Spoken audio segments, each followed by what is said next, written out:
All right. Hello and good evening, everybody. It is Russ here with yet another one on this fine, oh my, Friday night at 7:06 p.m.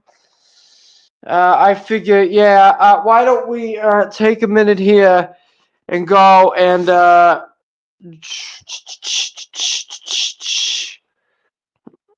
go and try to, nah, I'm joking. I'm not gonna go and try to do anything. I am going to, let's see. I figure we could recap from Raven. So Raven, and by Raven I mean Raven Star. Raven, if you want to go over this like you have gone over me before in the past, feel free to do so. So let's see what we got. Kick is mad. Furniture was moved and wild Reddit theories. Okay. Let's see.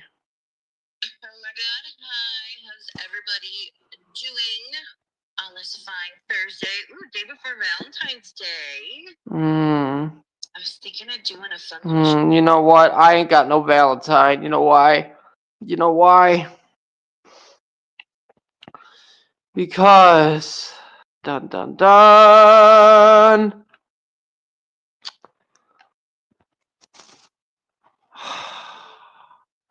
Russ is as virginal. La la la. Uh, no, I don't have a Valentine by choice. I really don't. However, really long ass time ago, as everybody knows.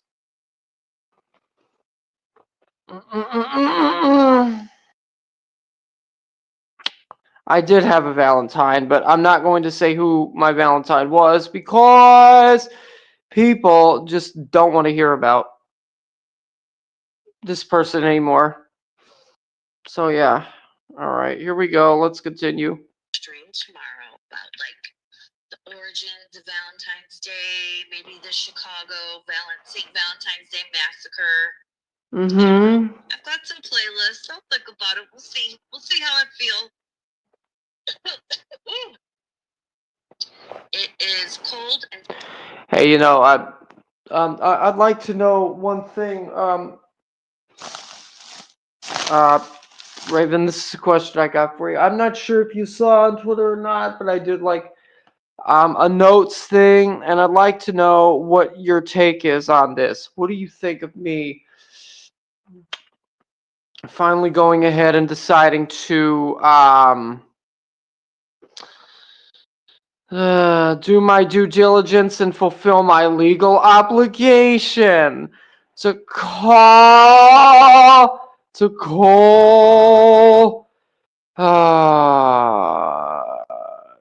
do what I said to do what you said that I should do, that I should have done.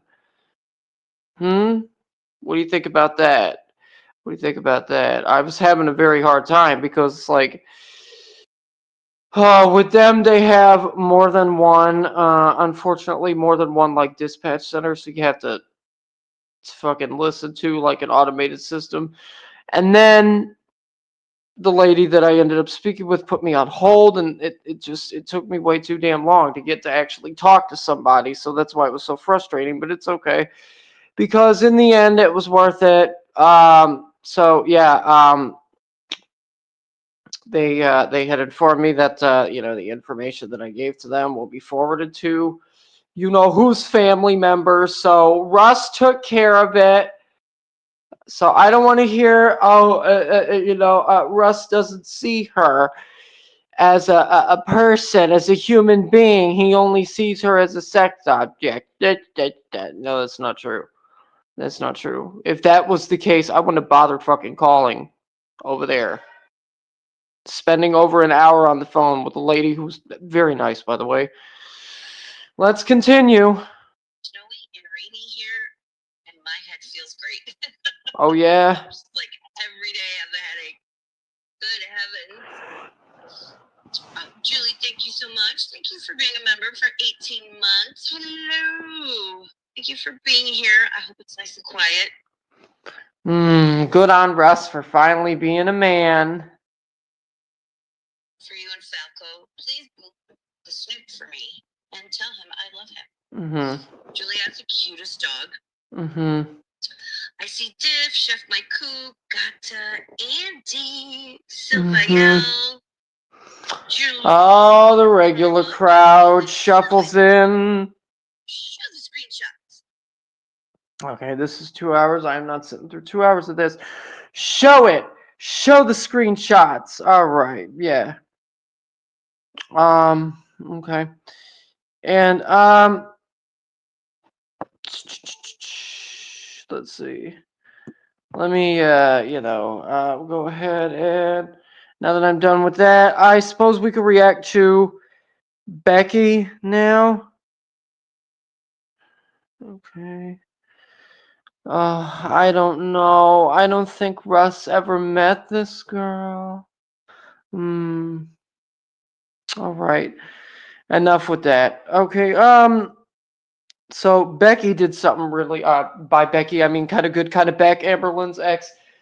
Becky did something really moderately interesting recently. So this is about. Oh lordy, it's Jordy. I don't even know who the fuck that is. Beck kind of reacts. Okay. All right. Let's see.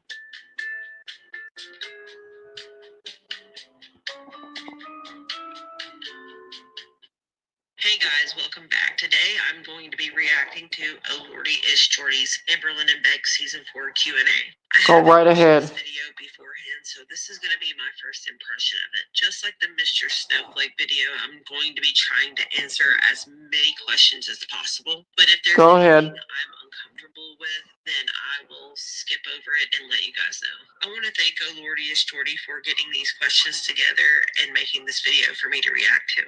I also wanted to let you guys know my last video on ghost stories is up, and I'd really appreciate it if you give it a watch. I'm definitely going to be doing more videos like it in the future, but next time it will be fan submitted stories instead, so keep an eye out for that. What is all of that?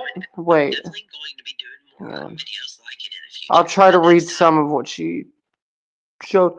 Okay, in order to make sure I wasn't hallucinating or dreaming, I rubbed my eyes a bunch, walked around in circles, pinched myself, covered one eye at a time, closed my eyes for a while before opening them and looking back. Meanwhile, the apparition was still there. Hello, so I'm from Arkansas, Oklahoma. My husband and I lived next to my in-laws when we first got married. We put a trailer on their property where an old schoolhouse used to sit, but it's since burned down. At least that's what they told me. We had a couple things happen that were strange, and this was out in the country, so very rural area. Anyway, since we lived so close to my in-laws, we'd frequently eat supper over with them, and one day I was walking back to my trailer, and I heard a very friendly hello from my mother-in-law's fenced-in garden. Again, out in the country, there was a road lamp, so I could have seen if someone was there, but there was no one. I remember kind of saying hello back. They sounded friendly. The next thing that happened was, since it was a trailer house, single wide, I left my husband in the living room and went to the bathroom and out bedroom. When I left the bathroom, okay, a really loud ear. A really loud voice said, "Really?" right behind me into my ear. I spun around, thinking he had snuck into the bedroom to scare me. I spun around to hit him, but there was no one there. He was still in the living room where I had left him. Again, single wide trailer. He couldn't have gotten past me. I immediately just went to crying because it scared me so bad. This happened in 1999 to 2004, and it isn't something that has continued since we moved, so I don't think it is in my head, you know? So we moved away from there for a long time, but around 2018, we had to move back and put another trailer in that spot. Stuff started happening again. I would see my husband go to one end of the house only for him to still be in the other end. Okay, one night we were laying in bed together about to fall asleep, and a woman's breathy voice said, "We've got none at all." Right above our heads, my husband said, "What the hell was that?" I said, "I don't know, but I'm glad you heard it too."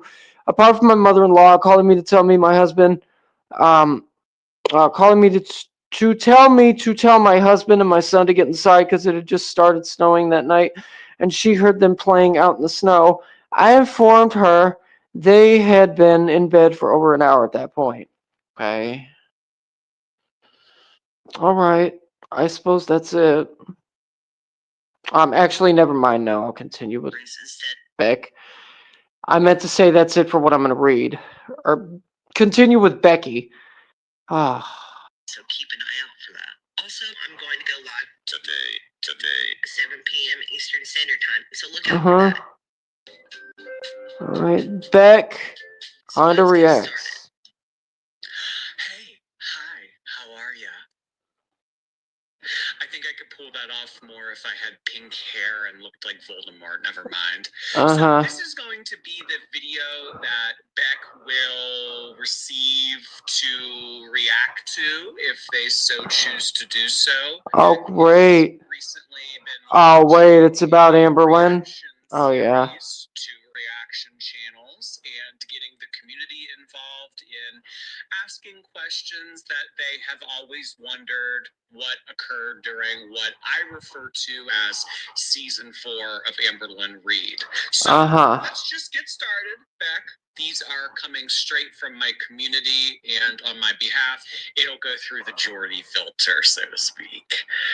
Okay, so the first question is from someone named Raven Elise, and I actually wonder this as well. Amberlynn is immobile, or close to immobile, during the time that you spent with her during your season. Raven and I would like to know, what does Amberlynn do with all of her time? This is something that you guys probably already know about her, but it depends on what she's into at the moment. Like, it could be reading and being on her computer for hours upon hours at a time. She would have so many tabs open, and it would just be like YouTube, shopping. She would have her personal journal that she would write in open. Oh, great. I didn't even know, because I didn't even really see a lot of her computer or her phone. She was also on her phone. Oh, wonderful. Many different tabs that she was on, because another thing. Wait a minute. Wait. Why is there a picture of the? You know what? Never mind. She was doing or what we were doing, she could only handle it for so long, and then she would have to switch to something else. So if we were watching a movie or a TV show or something, we can only watch so much of it, and then she would pause it, and we'd have to do something else for a little while before we come back to it. She also was really into puzzles and Legos and journaling. And one thing that took up a lot of time was this game that she would force me to play called Choosy, where she would take a bunch of, like, thousands of stickers, like she bought bulk stickers, and had me pick between them all the way down until I picked one single sticker to be the best sticker of all.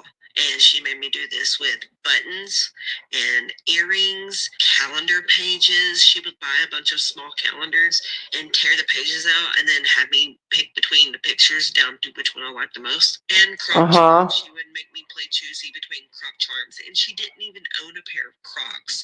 She just had thousands of Croc Charms for no reason. And sometimes, because there was so many, like with stickers and earrings, it would take hours and sometimes even days to completely get down to just one. And another thing that would take up a lot of time is she would set a timer. Oh, of course she would. 5 minutes to an hour, usually. Great. And she would have me sit behind her and pretend to pick lint off of her back. Wow. She liked the way it felt and sounded because of ASMR. And oh, wow. she would have me do this for so long that my arms and stuff would hurt. And whenever I would want to stop, she would sigh and just be like, well, I'm going to pause the timer. So she would pause the timer for my little break, and then I'd have to immediately go back to it, and she would unpause the timer again.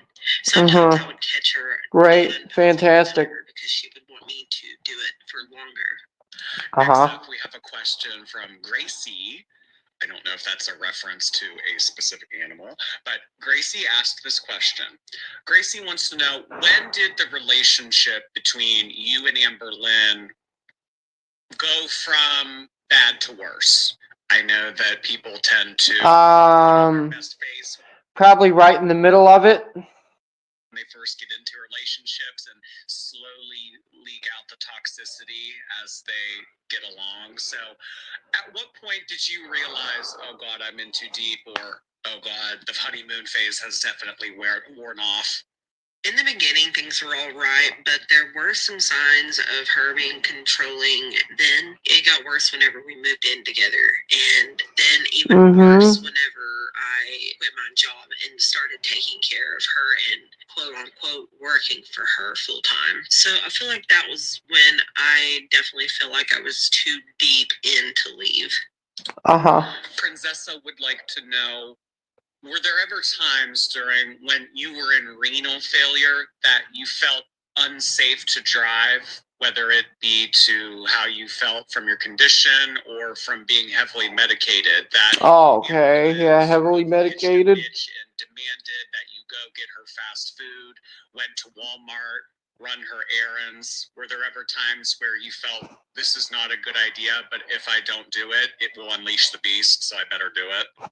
As you guys know, at that time, I was heavily I better unleash the beast. I should not have been on the road, and I put myself in danger and other people in danger, and I wish I could go back and tell myself it wasn't worth it to take those risks. I'm aware that I should not have been on the road during that time. But from what I remember, I didn't really feel like I was making a conscious decision.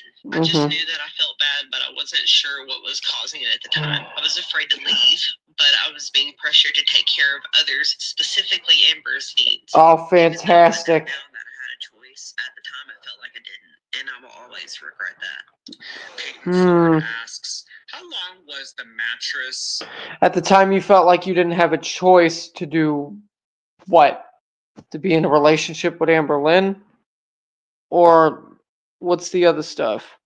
In the living room where you guys lived, and whose idea was it to put a mattress arbitrarily in the middle of the living room for Amber Lynn to loiter on?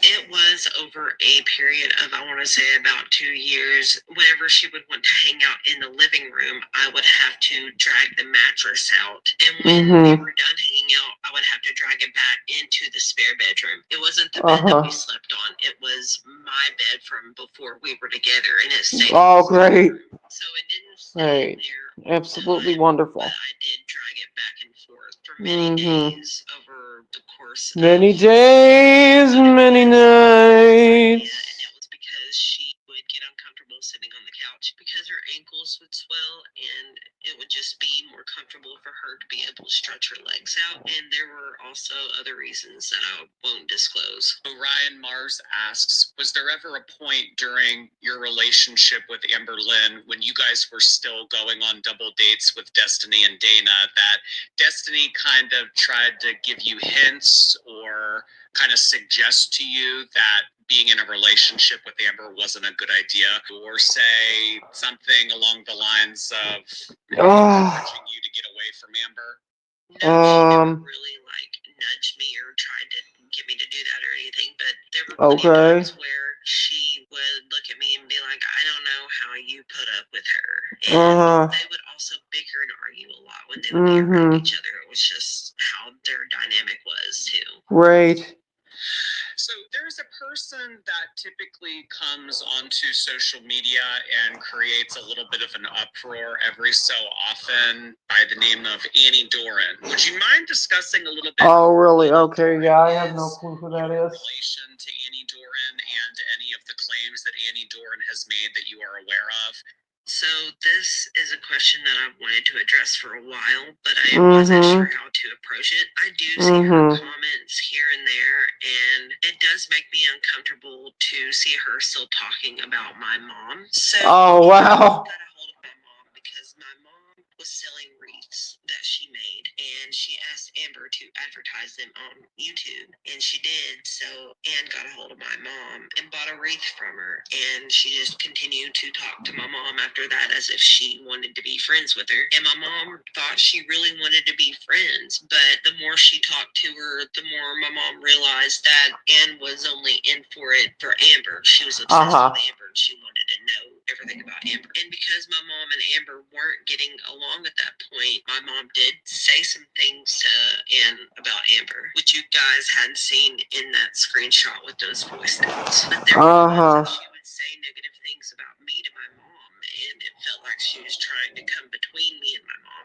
And I don't Oh, think no. brought up on YouTube. I mean, there were random things that were just blatant lies. She Oh, lied. great. And as for the things that I know she has said, the story about her being stuck in the shower and the fire department having to be called didn't happen. I don't know where she would have gotten that story. I know my mom definitely didn't say that. And as for Amber weighing 700 pounds, that also isn't true that I know of. The most that I was aware of her weighing was like 570 or 80 something. And after that, she just stopped weighing herself around me. So I Okay. have no idea how much she ended up weighing. But I Okay. don't think it was 700 pounds. And I don't know where she would have got that information from. Oh, no. Oh, my. Was there ever a She probably found it from, out to she probably found it from, Jenny Craig. more than any of the others? Raven Police would like to know. Was there anything that Amberlynn told her audience where you just thought to yourself, wow, I cannot believe that she is that confident lying about that? Wow. There were times. She seems to be very confident lying about everything, and that's why I don't want to listen to Becky no more. So that's been it for me for tonight, everybody. I will see you guys tomorrow, probably, most likely. And yeah, have a good night.